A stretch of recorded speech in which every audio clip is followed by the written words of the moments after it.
Okay sir madam రండి. నియోజకవర్గ ప్రజలు, కాంగ్రెస్ పార్టీ కార్యకర్తలు, నాయకులు కలిసికట్టుగా ఐకమత్యంతో భువనగిరి గడ్డ కాంగ్రెస్ అడ్డా అని మరోసారి పార్లమెంట్ ఎన్నికల్లో చామల కిరణ్ కుమార్ రెడ్డి గారిని అత్యధిక మెజార్టీతో గెలిపించి గెలిపించిన ప్రతి ఒక్కరికి కూడా పేరు పేరున నా హృదయపూర్వకంగా ధన్యవాదాలు తెలియజేస్తూ, ఈ గెలుపు కాంగ్రెస్ పార్టీ తెలంగాణ ఇచ్చిన సోనియా గాంధీకి అంకితం, రాహుల్ గాంధీ గారికి అంకితం చేస్తున్నాం. ఈ తెలంగాణ ప్రజలు ఈ భూమి ఆకాశం ఉన్నంత వరకు తెలంగాణ ఇచ్చిన సోనియా గాంధీని మరవబోరు, కాంగ్రెస్ పార్టీని మరవబోరు. అందుకనే 2024లో కూడా 19లో కూడా కోమటిరెడ్డి వెంకటరెడ్డిని గెలిపించిండ్రు.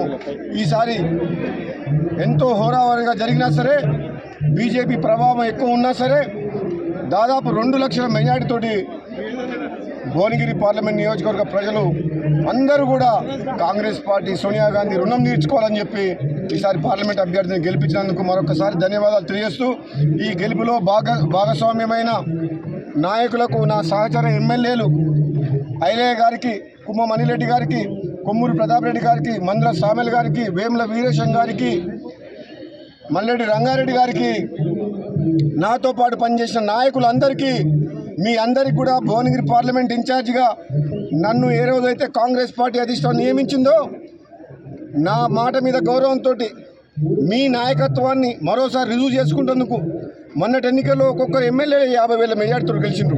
మరోసారి మళ్ళీ ఎమ్మెల్యేలందరూ ప్రజల దగ్గరికి పోయి కార్యకర్తలతో కలిసికట్టుగా మళ్ళీ పార్లమెంట్ అభ్యర్థి చామల కిరణ్ కుమార్ రెడ్డి గారికి గెలుపు కోసం కృషి చేసినందుకు మీ అందరికీ కూడా ఒక పార్లమెంట్ ఇన్ఛార్జిగా నాకు బాధ్యత అప్పచెప్పినందుకు నా మాట నిలబెట్టిండ్రు. మీ గౌరవం దక్కించుకున్నారు, నా గౌరవం దక్కించిండ్రు. మునుగోడు ప్రజలతో పాటు భువనగిరి పార్లమెంట్ నియోజకవర్గ ప్రజలందరికీ, నాయకులకు, కార్యకర్తలకు కూడా అందరికీ కూడా ధన్యవాదాలు తెలియజేస్తున్నాను. Thank you.